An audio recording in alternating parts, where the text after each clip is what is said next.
I'd have a barista, I'd have a chef, and then I'd have a bartender. But we would have someone that would be like a housekeeper. When your girl puts trash on the nightstand, she comes in and cleans it up after me. Probably just wake up, grab coffee. I mean, I can make Serve it. yourself. I can make it myself. I don't need anybody else to serve me, but yeah. There's no more value to Jeff Bezos than there is someone in a wheelchair that can't do anything for themselves. There's just not. And if you think that, I'm sorry, but you're very wrong. And that's dark.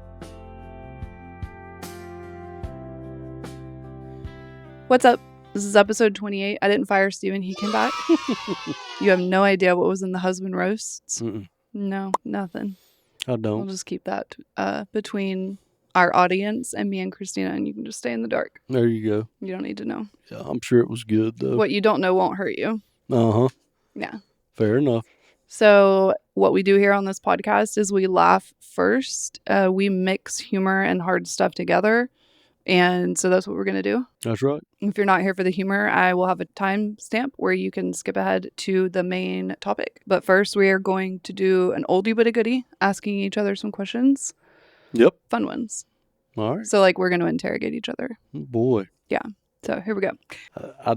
I chuckled when I did this because my answer is going to be funny. But did you ever have a really bad haircut or hairstyle? What did it look like? Yeah, I had a bob. You already know. Is that why you asked me that? No, because mine's probably more embarrassing. But go right ahead. I bet it is. No, I had a bob. And, like, your girl's got really thick hair. So, like, it was like this and, like, out to, like, here. Mm-hmm. It was so bad. And no, I'm not putting a picture up. You? Since you're dying to tell me. It was really bad. I went through, like, I had two phases. I actually had a bowl cut one time. Of course. When I was a kid. Everyone and then I actually tried to dye my hair, like, blonde, too. Oh, I think at one point. There was a big phase with that, too, so. Yeah, like, what were they called? Tips? Maybe. Is that right? I mean, it was, yeah, you could do the tips. Oh, but, you could do the whole thing. Yeah, I did do that one time. I need to see pictures. I think my mom has a picture of it somewhere. I'm sure she probably does. We're going to have to get that. God, it was so bad. I'm going to need that. Sure you would. Will you arrange that, please? I don't know. Depends if she can find it. I can't with blonde hair. Did you do your eyebrows? Mm-mm. Did you have a beard yet? No. No, so if you were going to dye your hair blonde right now, would you go full on? Like, would you dye everything blonde? No, probably not. What would you dye blonde? I don't know. Probably just my hair, eyebrows. You'd have to do your beard. Yeah, that would look so weird. I guess, yeah. What about your... I'm just kidding. But it doesn't even, like... You don't even know what I was saying. No, I know what you're about to say. But what I'm saying is the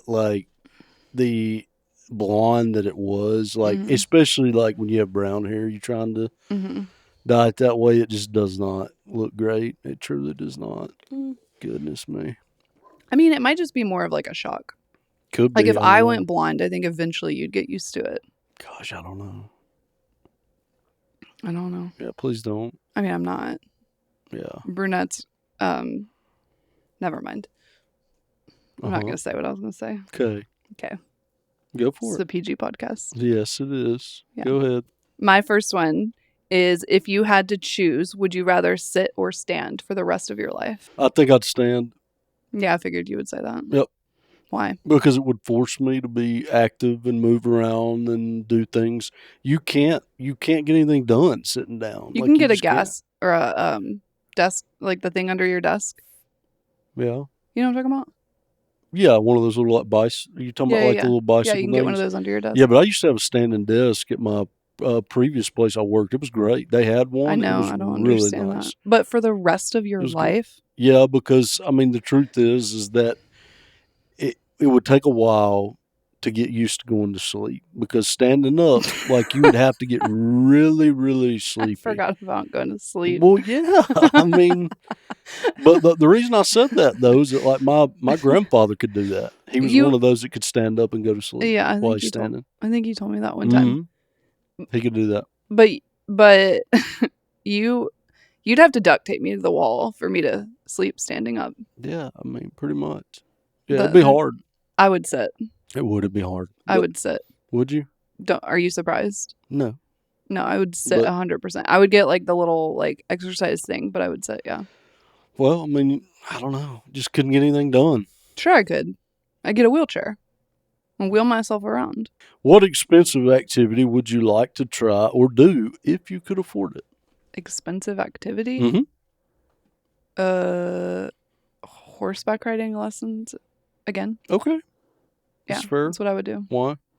Because I love horses. I love riding. I love being in the barn. I love grooming them. I love doing all of that. I took some lessons as a kid, but if I could do it the way that I would want to do it, yeah, it would be like full lessons, maybe even competing. It's also really good exercise, believe it or not. Mm-hmm. You use muscle, like all kinds of muscles for that, especially when you're competing. Dressage, jumping, yeah, for sure. Cool. Mm-hmm. You? Uh, Travel, probably. Yeah, probably my number one would be travel, or number two would be if it's just a recreational like activity and it's not like let's say travels off the books, probably be golf or something. Ugh. I like playing it. I don't mind playing it at all. It's just too expensive. I never could get into it. We just couldn't afford it. Boring. It's actually really nice. It really is. It's really nice. No. I like it. No. I do. I don't like it. I like it. You know what? Don't become a golfer. It'll be a big turnoff. Why? Because I don't like, I'm not into that. You don't have to be. Yeah, I do. I'm your wife. You don't have to be into it, though. You got to choose something that I like you doing. Which is what? I don't know. Something manly. That is manly. Yeah, it is. No, it's not. Yeah, it is. Yeah, it is. Nope. 100%. I disagree. 100%. Manly is like chopping down trees in the wilderness. That's what makes men thresh the wheat, the grapes. All the sweat of men that's poured on earth's been for beauty. The beauty of women. Well, I mean, that's something you do for necessity. I don't do that for fun. I mean, yeah, you could, an expensive activity could be like living off the grid. You can go make us a log cabin. I mean, I wouldn't know how to do it. But it would be expensive, like, because we'd have to have all the like stuff for it, right?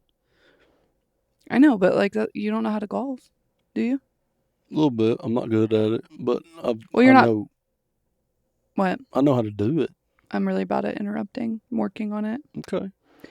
You're not good at building log cabins. Never tried. But you could learn. Yeah, I mean, if I knew somebody that knew how to do it. I'd be into you if you did a log cabin. Okay. That's nice to know. Yeah. Yeah. Might have to land for it first. Yeah, it's an expensive activity. So you have to choose your activity by what I approve of. What would a typical day look like if you were a billionaire? Gosh, it really depends. On? I mean, I'd want to travel a bunch. Like, I really would. Why? Because I just want to see the world. I want to see, like, the way different people and cultures and all that lives. I want to try the food. I want to, see just the beautiful just planet. I mean, in general, I really do. I mean, how it's something often? Not like all the time. I wouldn't want to do it like, gosh, every other week or something, but I would love to take at least a couple a year to some places. I mean, that's not the same. It is. That is traveling. No. I mean, like, you make it sound like you would go a couple, like once a month. No, I don't mean like that. I mean, I do like my home too, but I genuinely just, there's something about it. I mean, just the planet itself and the earth. I mean, it's just gorgeous to me. But it has to be a typical day. So a typical day, you're what did it say? Billionaire. Okay. Typical day, not traveling. If you want to know the truth, it's not traveling. I would learn a new skill. No, typical day. I need like your day routine. Right, but I would need to know, like, I would have to learn a new skill because I would get bored. Like, here's the thing. Like, I wouldn't have to think about that for a second. You're a billionaire. You never have to work again. You would be bored off your rear. Like, I couldn't do that. You could volunteer. Probably. I mean, I could do that too, but I would love to learn like a new skill, something that I was like passionate about. Building log cabins. Well, maybe so. If I had that much money, I'd go teach somebody to teach me how to do it, and then I'd go and learn how to do something like that. But get into like a typical day, not what you would do, but what would your day look like? What kind of coffee would you have? What kind of nice bedroom setup would you have? Like, give people let you do all the bedroom stuff. Good. I don't know. That's the right answer. With all that stuff. Yeah, that's a good answer. But I would want one of those beds where like we're oceans apart. Okay. I'm just kidding. Okay. Well, actually, maybe because Mila's been in our bed for a while now. And she would still find us anyway. So Yep. it wouldn't matter. Mm-hmm. Coffee would be, so for me, like, this is kind of what I was thinking of, like an example of a typical day would be like, I have my own barista who's like waiting for me in the kitchen with my coffee. So a chef, essentially. No, I'd does have a all that. separate chef. I'd have a barista, I'd have a chef, and then I'd have a bartender. But we would have someone that would be like a housekeeper, but live in the house. When your girl puts trash on the nightstand, she comes in and cleans it up after me. May I, Now you what? Where are you? What's that? And our house would stay sparkling clean. Mm-hmm. And then I would be volunteering. Okay. Doing a lot of advocacy work, probably, and volunteering. I don't know, doing both. Who knows? That would be my typical day. Fair enough. You? Like, with those examples in mind? Probably just wake up, grab coffee. I mean, I can make Serve yourself. I can make it myself. I don't need anybody else to serve me. But yeah, I would end up grabbing coffee. I'd probably make breakfast too. I love like a. You would make your own breakfast. I probably would, yeah. So if we had a chef or if we didn't, depends. I can make my own though. So, like, what would you use your money for in your day-to-day life in your house? Probably helping people. It'd be fun. Okay. That's a more noble thing than I said. Well, that's not true. I said advocacy and volunteering. I would. I'd help a ton of people with some stuff. It'd be fun. I'd volunteer at an animal shelter. Yeah. Is that a good idea? I would just love though. I would love to be able to go to like a grocery store or like some kind of shop and just see somebody that's paying for their stuff. Yeah. And just pay for it for them. Somebody like us that looks like the mom's about to get committed. Yeah. Yeah. I'd do it at restaurants too. I'd do it all the time. I'd pay for a lot of people's stuff. That'd be fun. Until you got found out on social media and then you couldn't go anywhere without people expecting you to pay for their stuff. Well, that's true too. Yeah. But you'd have to wear a mask, like a robber's mask. I'd just be anonymous. I'd just see if I can be anonymous. Someone would figure it out. I don't know. Maybe. You know how things are these days. But then I'd travel and just do it for people that don't know me. You're next. Okay. There you go. Oh, let's see. What else we got here? What was your favorite thing on the playground when you were a kid? I know that's random. That is so random. It is. I don't know. No, come on. I guess the swings. Why are you looking at me like that's the most psychotic answer you've ever heard? It's not. What was yours? I got two of them probably. Oh, okay. What? Oh, no. I just thought of it. What is that game? They can't. I don't think they have it anymore. Where there's a ball on a pole. Mm-hmm. You know what I'm talking about? What is that game called? Hit it and it wraps. Yeah. What's that called? Back. I don't remember. That was my favorite. Okay. Until some kid ran into it and busted his head open and had to get an ambulance and But I think I still liked it after that because why not? But yeah. Okay. You? So my grandfather had a playground that he gave to the city, but mine was the sand pit. And it was like that little thing. You could sit on it and use your two hands to like the little... You liked that? Yeah, I liked that little Why? thing. I don't know. So the other one was probably the big slide that was there too. It was one of those like, oh my goodness, it was one of those metal ones. So like during the summertime, it got burned your butt cheeks off. Hot. Oh, it hurt. Sure. Yeah. Am I next? Yeah. If you could travel to 1800 and take a modern item to impress people, what would you take? I don't know. Probably a helicopter, man. That'd really get them. Okay. It would. I'm pretty sure that airplanes were invented. What? I don't know when were they invented. I know that it happened here in the state. Oh my goodness gracious. When? Do you know? It was like in the... Don't judge if you don't know. Huh? Huh? What do you mean don't judge? You don't know. You said the 1830s. Airplanes were not invented in the 1830s. How do you know? Because I know. When were they invented? Whenever the Wright brothers did it. I don't remember what day it was. Doesn't. Alexa, when were airplanes invented? 1940s. Airplanes were invented in 1903 by the Wright brothers. No, you are so dumb. You are really dumb. For real. See? Okay, well... Helicopter. Whatever. Okay. So now that the giggles are done, we're going to move into today's topic. There's been a story that's been in the news, especially social media, but news outlets have picked it up, we're not here to talk about any one specific couple. We're not here to talk about a specific diagnosis. We're not here to shame anybody. We truly love anybody that's listening to this. We really talked about whether or not we should even do this. Mm-hmm. We examined ourselves before doing it because what we didn't want to do was just capitalize on something trending specifically for clicks. And I remember telling you, the news passes like the wind, right? Like something else gets picked up. And if we don't speak into this now, and it's really important, then it's going to be forgotten about, Mm-hmm. And so that's why we're here. And so, yeah, any thoughts before we can kind of move into it? We need to talk about how precious, people are Yeah. in general. Yeah. Yeah. So, specifically disabled mm-hmm. people. So I've got some, just some prompts or whatever that we'll kind of read off here. So bear with me.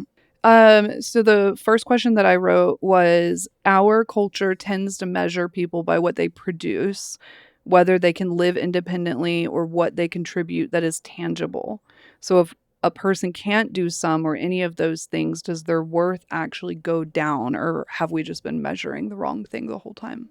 I think it's the second one. Yeah. I mean, that's assuming that's a question for me. It's just both of us. Yeah, I mean, I generally feel like it's the second one. I mean, we have such high standards, measurables, whatever you want to call it, for what a quote normal human being or a human being should be able to do. If you don't aspire to this, or if you can't do this, you're not as good as that, or it's like you're not worth, something specific, which is stupid because everybody was made, in their own image, and so it's the image of God. Yeah. So it's one of those things that I don't know. I mean, it just saddens me, and I mean, we've had to re-examine ourselves with a lot of that too. Is just like what do we consider like successful versus not? Because I mean, crap, I struggled with it. Like, I struggled with it a little bit. Like, crap, she's not going to be able to do this, or she's not going to be able to do that, or... I think we should pause really quick because I just realized that we didn't give him any context for anybody that's coming in cold. Yeah. Sorry to cut you off. No, that's fine.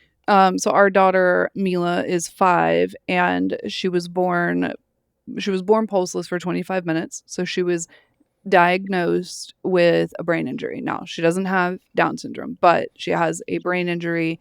I'm not here to say that they are similar or different. I'm simply saying she's disabled, and it has cognitive effects. She's partially deaf. There's emotional effects. There's sensory effects. There's just a whole host of things that come with that. Most of her stuff is not physical, with the exception, well, it's all physical in that it originated from a physical brain injury, but she doesn't have a feeding tube or a trach to help her breathe or anything like that. She does have epilepsy, but she's severely disabled. And at least as of now, according to the neuropsychologist, which, I'll link this episode here, we were told to expect that she'll never live independently, that we'll need to take guardianship of her when she is 18. And so while it's not the same as Down syndrome, there are some overlapping things. They're both different, but regardless of the fact, the things that are floating around out there are hurtful primarily to the Down syndrome community, who we fully support and love. But I would say also to at least speaking for ourselves, other families raising a disabled child. And so with that context out of the way, you were saying measuring people, and that we struggled a little bit with that. And I think you were talking about probably right after learning that she wouldn't live independently or profoundly low IQ diagnosis. Because our first 2 kids, they are, neurotypical. Yeah, just pretty typical. Yeah. Pretty typical kids. And so you have that measurable that you think and assume that, she's going to do that too, and then learning she's not. I mean, you kind of have to really reassess what you consider to be, successful or not. Yeah. I think I think society seems to think that if you're not contributing in a tangible way, if you're not producing something, Mm-hmm. money, contributing to the economy, whatever, if you are someone who can only receive care, your life may or may not be worth living. And I was just listening to a podcast by, I think his name is Dr. Jeff Yu. I'll link his thing down below, but they were talking about individuals that just genuinely need nothing but care. And he practices medicine in Canada. He was interviewing another doctor, and there's something there called MAID, which I guess is like medical assisted death, is my understanding of it, anyways. And it got into kind of a little bit of the heart of this issue, in the sense that one of the doctors that was on there was talking about there's an assumption in society, and maybe it's in their society there, maybe it's worldwide. Maybe I would venture to say it's probably worldwide, with varying, levels. But for the most part, an assumption that if you are only receiving, then you are quote unquote a suck on society rather than a contributing member of society. Therefore, your life may not be worth living, or that person's life may not be worth living, or that person's life might be objectively, let's say, crappy was the word that was used, right? Mm-hmm. And so what I've learned from our daughter, is that couldn't be further from the truth. Mm-hmm. She, speaking specifically for her, is an incredibly, she's just such a blessing. She's such a blessing. And I don't say that lightly. There are struggles that come with that, and I'm not downplaying that. But she brings so much joy to this family. And even if you take that joy out of it, she's also taught us a lot. Mm-hmm. Like taught us about this right here, what we're talking about, which is not something that we had ever even thought of. And most people probably don't think of it until they are in it. Yeah. I mean, I could get into everything that she quote unquote gives back, but I'll just say, like, first and foremost, every human life is worth living. Mm-hmm. Second, it's not about whether she's going to have a job one day or whether she's going to contribute to society one day. It's about, one, she's a human being with a life worth living. And two, she contributes in just the right way that she was meant to. Mm-hmm. And she's beautiful. And I wouldn't change anything about her. Does it, is it sad that happened to her? Of course. But there was never a version of Mila that was going to exist without a birth injury. Yeah. And so, therefore, me saying, changing something about her, that's false. Like, you can't. That didn't exist. Doesn't exist, won't exist, right? Mm-hmm. I don't know. Hopefully that made sense. Yeah, I mean it does. I mean, I think there can be a sadness there where you want her to experience Yeah. the things that we know as normal or Mm-hmm. enjoyable. Yeah. But that is our version of that. And so she has her own that, she's down there. I heard her just a minute ago, down there just laughing and playing around. She's down there with the other kids, Yeah. just having a good time. She has a ton of joy. Yeah, and she knows, like, her version of joy. She knows Mm-hmm. what that is, and that's all that matters to me at this point, is that she's enjoying life, and I know she does, Mm-hmm. because she is just as happy as she can be Yeah. with about everything that she does. And I don't want to downplay the fact that there are disabilities that are hard. Mm-hmm. I mean, you had a stroke. Mm-hmm. So your stroke didn't bring joy. No. Not really, right? But at the same time, um, we're sharpened when we are put through the fire, right? And without genuine struggle, without tension, without trials, we wouldn't be the people that we are. And I'm just talking about human beings in general. Yeah. We need to face adversity in order to grow. Why that has to be a stroke, I don't know. We'll never know this side of heaven. But regardless, I don't want to make it seem like there's no pain associated with disability. There is. There's a grief. There's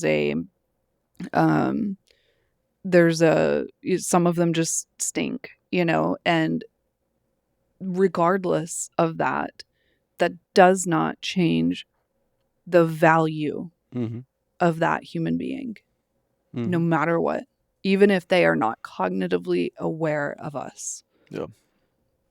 Period. Yeah. We don't decide life and death. Let's see. I will hand over the phone to you.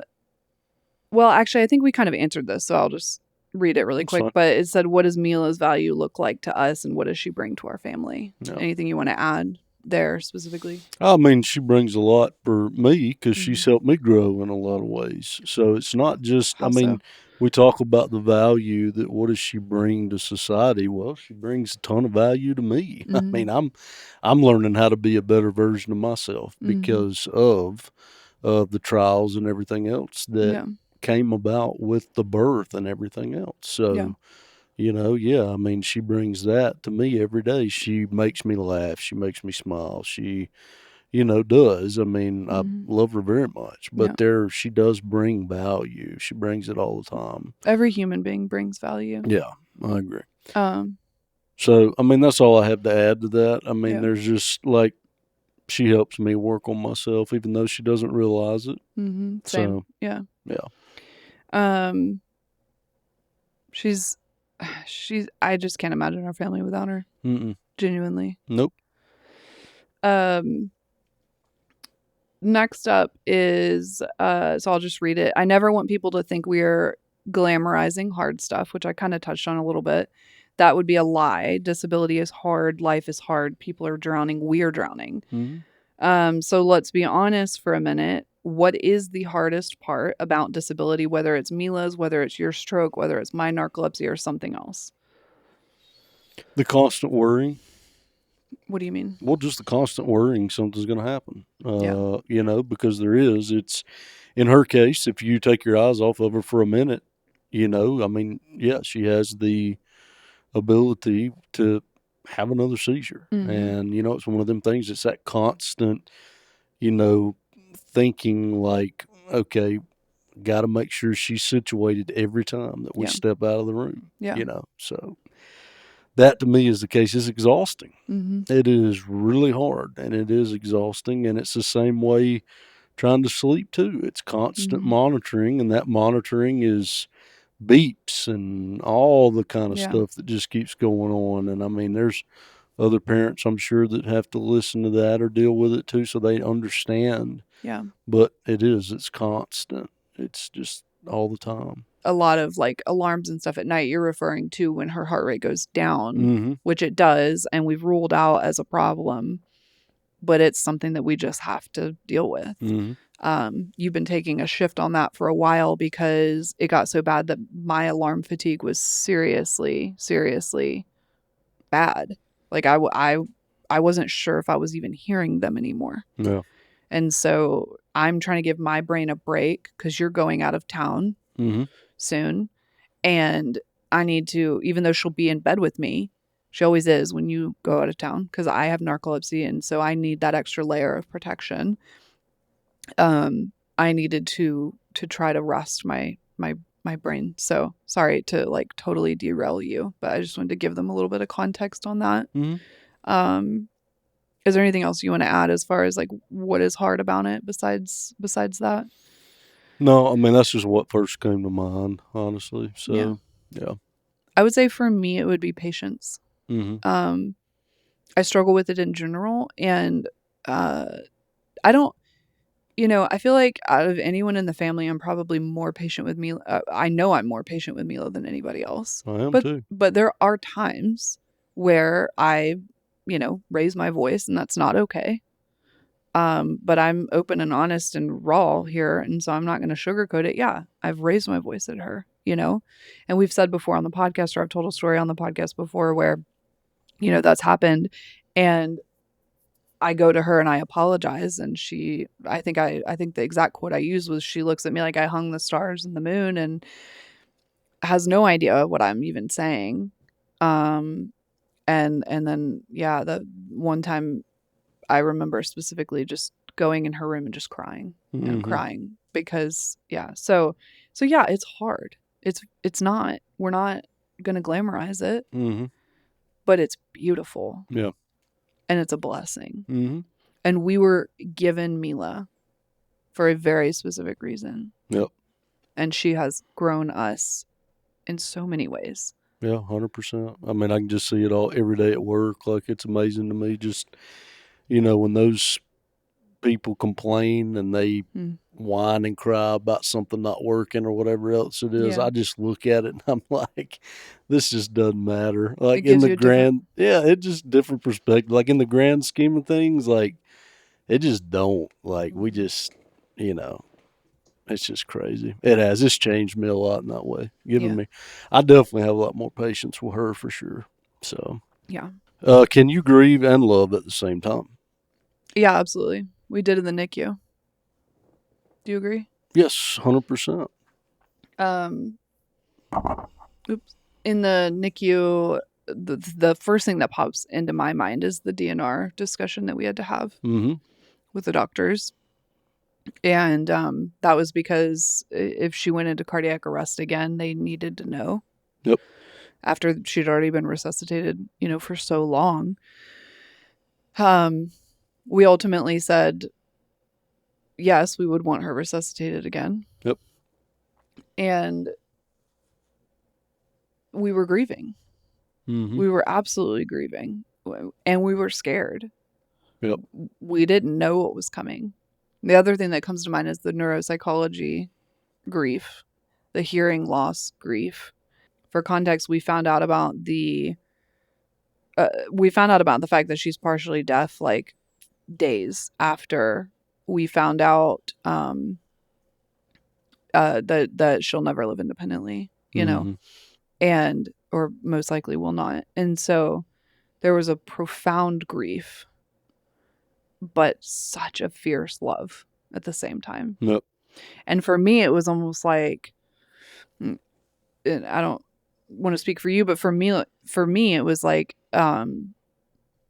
okay, this grief is going to fuel me now, you know, like, yes, I'm grieving for her, but I am inflamed to like shout from the rooftops about what needs to change in this world for children like her and any individual with a disability for that matter. What about you? Yeah, I think for me, the grief was just knowing what we know and things that we get to experience and those type of things, you know, knowing that was something she is not able to do, but she doesn't know any different. Yeah. So, you know, for me, it is just loving the, I guess I call it challenge. I don't know necessarily that that's a good word for it, but I guess I think it's okay to love the challenging, you know, myself to really grow there. And I think that's what fuels me is, you know, how can I be better by this challenge? You know, what can she teach me today? You know, what can she teach me tomorrow? Yeah. 'Cause yeah, that's the way I feel. I feel like that I'm always constantly learning something from her, whether it's, you know, how to do certain things or how to be patient in a certain situation I may not be or whatever it is. So, Since you love medicine so much, do you feel like you're learning a lot of medical stuff? I don't know necessarily if I am or not. I know Do you a tune little all bit. that out so that I can handle it? I know a little bit about it. I mean, Yeah. just from listening, but yeah, I that's mean, not my passion. No, yeah. It's really not. And I know it's important. It's a very important field, and it's without it, I mean, we don't have her, right? I mean, Yeah. let's just be real. There's a lot of kids that wouldn't be here without that. Oh, yeah. So, I understand the importance of it. Mhm. For me, I don't have a passion with it, but Mhm. I don't know. Well, for context, I do. I don't. Mhm. I'm, excuse me, insanely passionate about medicine, and yeah, I listen to like 2 hour and 30-minute podcasts of two doctors just talking, whereas you would fall asleep. Mhm. I found it to be riveting. I want to go to nursing school when she's in elementary school, if that is possible. Um, but so when I say, you hate medicine or whatever, like I'm kind of teasing you, but at the same time, that I'm passionate about it, and so I do try to soak up as much of it as I can.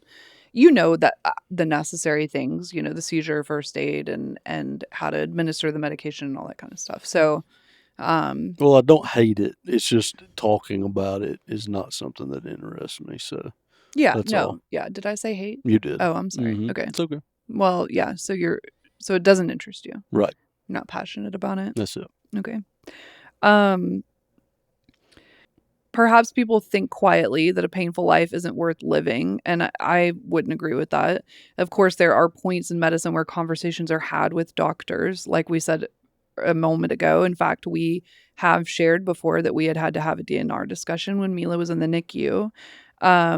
So that's not what I'm talking about. But what I am talking about is the actual value of the human being, whether in the womb, the isolette, or the wheelchair.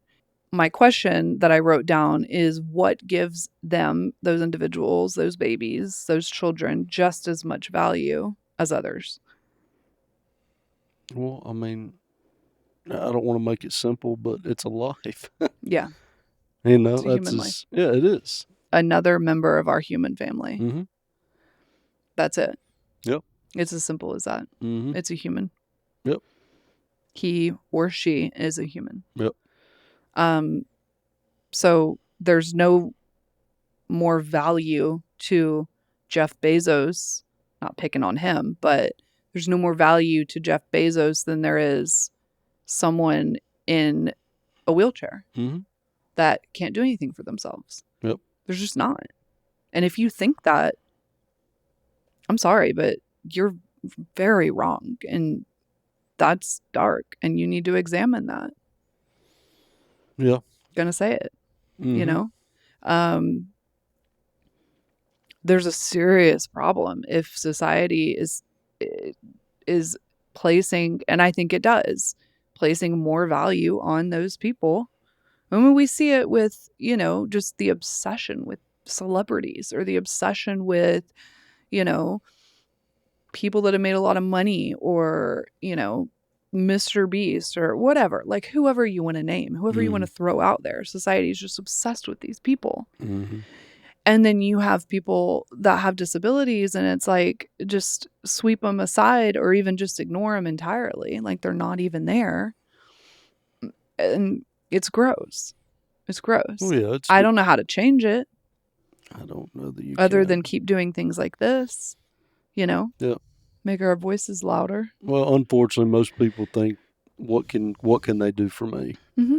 And for those people, it's entertainment, or they've developed this, or they can do that, or they've done that. So it's all about what can they do to entertain myself, Yeah. and that's the problem. Is Mm-hmm. because I mean, sometimes people with disabilities they can't do that, Yeah. and that's okay. That doesn't mean that they still don't have as much value here as someone else. Yeah. And, I want to be clear, like if it's a child in the womb, and I'm not talking about one specific couple, and there's a diagnosis that is a surprise. Mila's was very much a surprise in the sense that it was a birth event that happened in a routine induction. Yep. That couple, and we struggled with it too, is afraid. Mm-hmm. And I get that. I understand that, because what you've envisioned as your perfect healthy baby that's not the case. You're finding out that your baby, whether just born or in the womb, is not a perfectly healthy baby. But our children are not here to serve us. They're just not. They are a joy and they are a blessing, and we are incredibly, incredibly blessed to have them, but that's not their purpose. Their purpose is not to serve us or be healthy little perfect cherubs, you know. Their purpose is that they are humans, right? All right. So, what is something about Mila's life that is hard on paper but beautiful when you actually know her?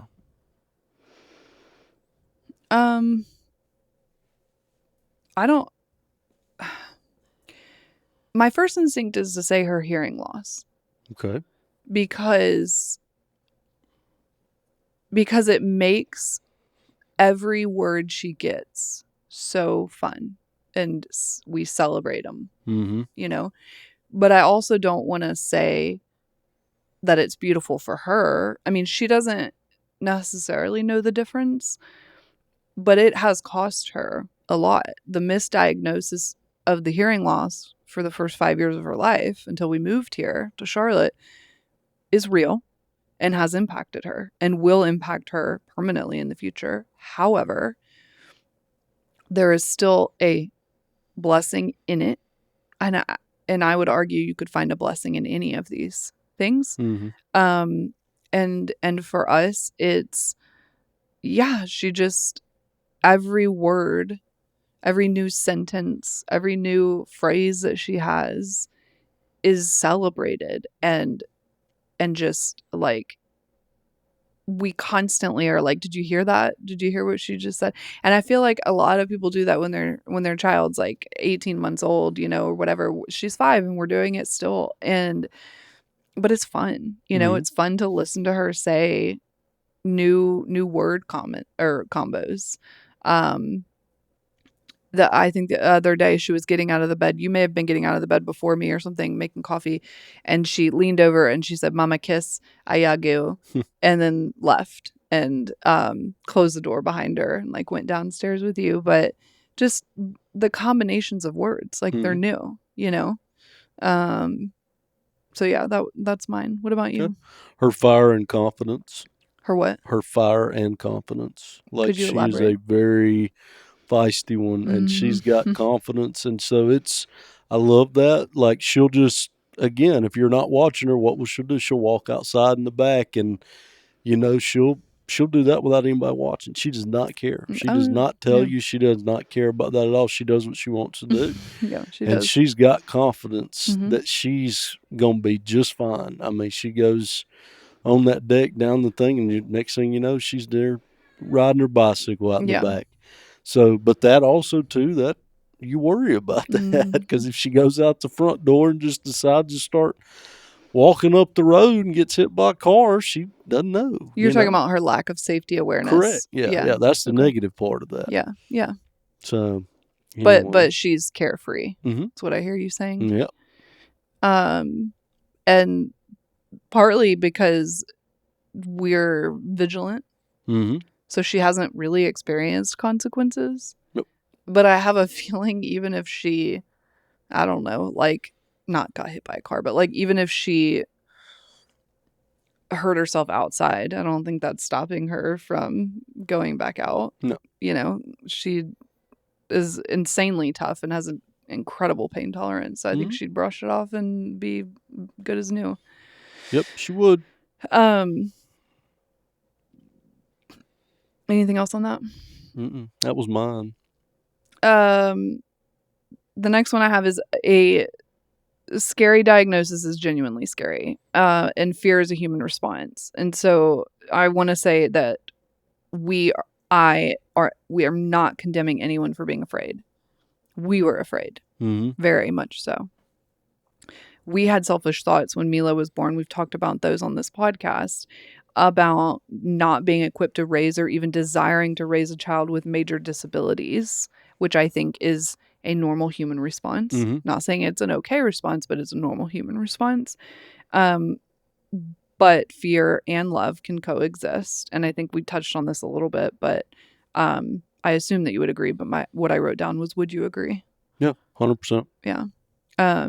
We loved her from the moment that we saw her, but we were terrified. Mm-hmm. And again, I have a lot of compassion for any parent that is faced with this, or any individual, because it's been said disability is the one class that you can enter at any time. You know that as well as anybody, having had a stroke. Mm-hmm. I know that as well as anybody, having had an unexpected, spinal leak and all the other diagnoses that I'm piling on, right? I'm not saying that I am just like profoundly disabled. I have disabilities, but all of that to say, anyone can develop a disability, can become disabled, can enter the class of disability or disabled people at any point in time. And I am not minimizing the fear, because there is a lot of fear. Mm-hmm. But that doesn't take away from the love of the human being in front of you. Yeah. I don't love you less because you had a stroke, you know. You probably love me a little less with my narcolepsy when it's hard to wake me up. No. I know, I'm just kidding. I think we already kind of addressed this one, so I'll just read it really quick if that's okay. Go for it. Is it always bad when something is hard? No. And we kind of touched on that already. No, Yeah, we touched on it a lot earlier. I think it can be good. Is it hard? Yes. Is it always bad? No. I think it's twofold. Mm-hmm.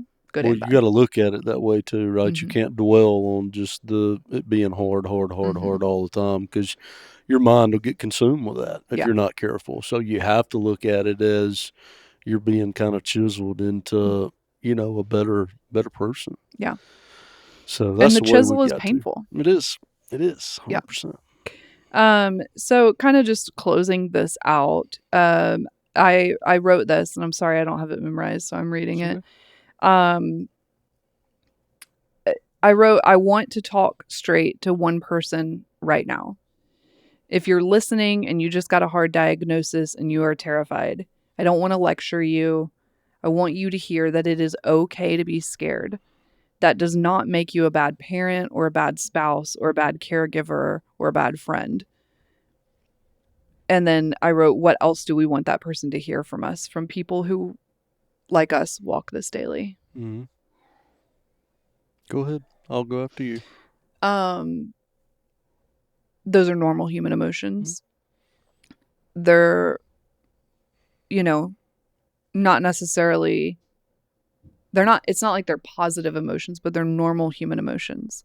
We felt them. We talked about that. But it doesn't devalue the life. Mm-hmm. It does not devalue the life. And if you can get past the pain, which will ebb and flow, and if you can grit your teeth, there is so much joy on the other end of that. Mm-hmm. Yes, it's painful sometimes, but the joy far outweighs the pain. Yep. What is the one thing you want people to take away from this episode? Human life is valuable. Whether it's unborn, whether it is born disabled, not disabled, elderly, end of life, terminal, catatonic, human life is valuable. Mm-hmm. And the other thing is, any women who have walked that, I see you, I sympathize with you, I empathize with you more than you could understand. And we love you. And we don't judge you or condemn you. We love you. There's a lot of support out there. I'll probably provide some of that below. But I want you to know we do not judge you and we do not condemn you at all. No. You? I think it's just simple as just they are put on this earth for a reason. Mm-hmm. And you may not know what that is right now, and it may look dark at the moment, but just remember that they are a joy and will become one. Mm-hmm. They will. It just may not be to what your version of joy is, Yeah. or think that joy is. Yeah. Ours, Mila is a joy to us, and that was, we worried about it for the longest time, of what she's going to be able to do, what she's not, and it ended up that, I wouldn't change anything about her. Yeah. I mean, she is just, it's also, she's important, obviously, very much so, but she's changed me. So I've changed a lot Yeah. from just knowing her and what she's been able to do. That's what she brings to us and our family. Yeah. So I think it's very important that, that life is going to do the same to Yeah. you too. Yeah. And there will be different levels of that, because there could be someone who's catatonic, who's not speaking or whatever. But there is still joy to be had in any trial. The other thing I wanted to add that I just thought about is that there are resources to help caregivers available. It depends on the state you live in. It depends on, different situations, but you don't have to walk that road alone. And with that being said, I think that's all we've got for this one. Yep. If you guys would, if this resonated with you, if this encouraged you, if this helped you, or you can think of somebody where it might help them, if you would share it and like it and comment, that will drive this thing called the algorithm so that this can reach more people and help more people. That's it. We'll see you guys next time. Sounds good. All right. Bye. Thank you.